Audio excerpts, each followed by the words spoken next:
Hi everyone, Eric Nelson here once again, and thank you for tuning into my YouTube channel. For tonight, I am back with another book review on James DeSantis' Sparks. Now, before I get into the actual book, I would like to ask you all a question.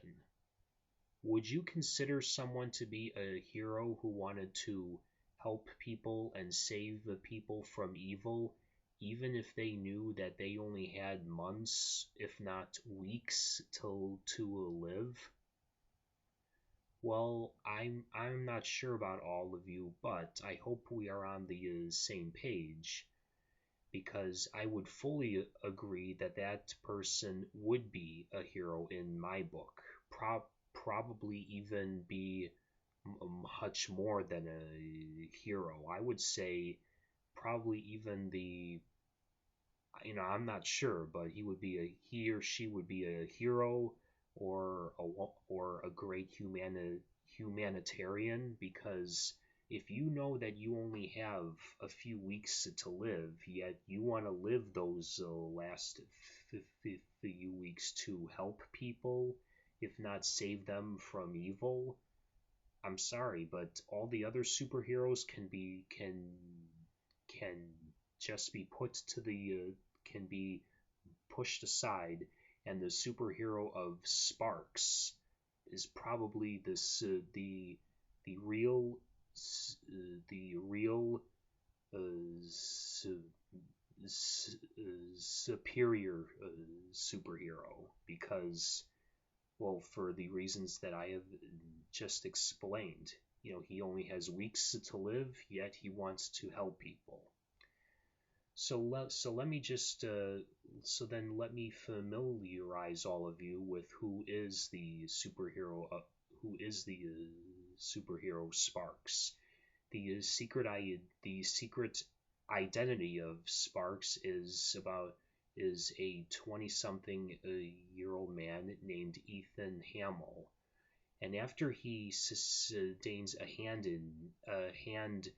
injury, he goes to the physician to have it examined. But while examining him, he finds out that Ethan actually has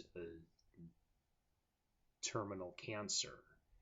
And after some time of knowing that he only has a few months to live and getting over everything, he actually survives getting hit by lightning. So after he receives one death sentence, he almost gets killed from something much worse, if the two events of cancer and lightning are not worse equally. Well, I'm not sure.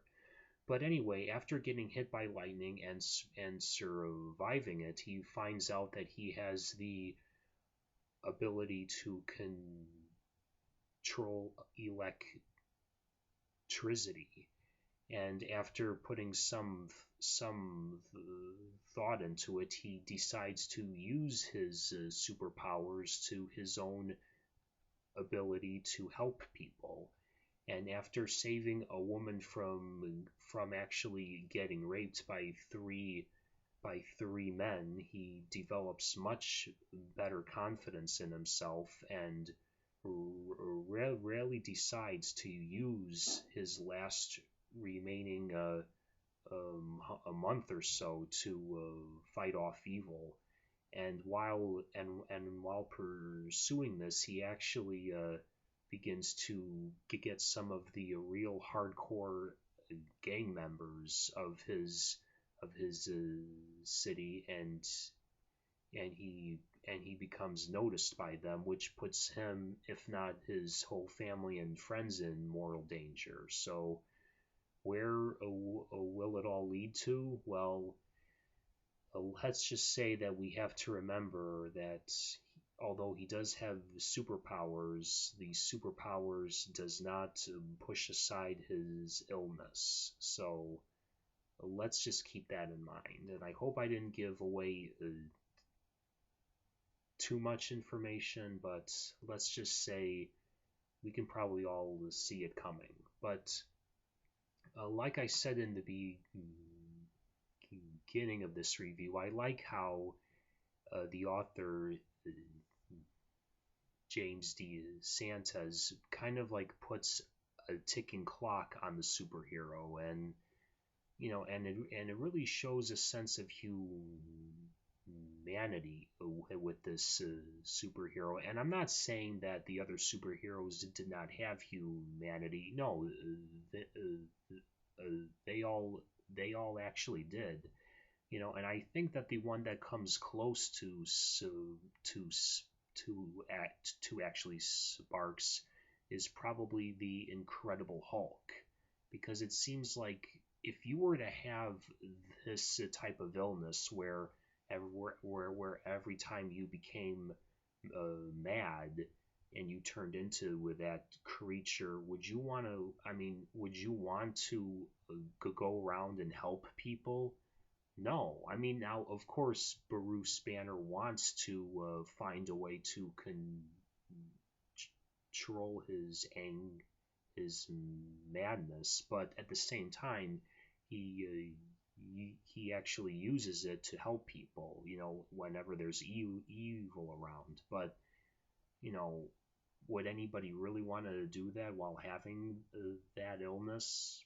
Well, I'm not. Well, I love to help people, but if I have something serious going on in my life, I would like to take care of that first. But I think Bruce Banner and Ethan Hamill are almost one and the same, because they have a horrible illness, yet they want to help people. I think it's a great example of how to become a great humanitarian. And also, I would like to mention that I think that we are all aware of the constant remakes that Hollywood is making, and it's not just with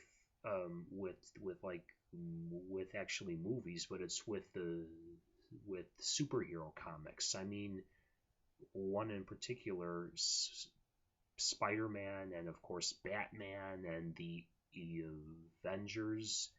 I think it's fair to say that not only Hollywood, but I think Marvel Comics as well as DC Comics have probably run out of ideas.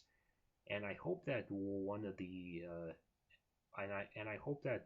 one of the heads of DC or Marvel gets a chance to read Sparks, because well, it would be nice to see a new superhero in the comic books as well as on the silver screen. But in the meantime, we can all read and enjoy the superhero story on Amazon and anywhere else. And I hope to see you all at the bookstore or the iBookstore.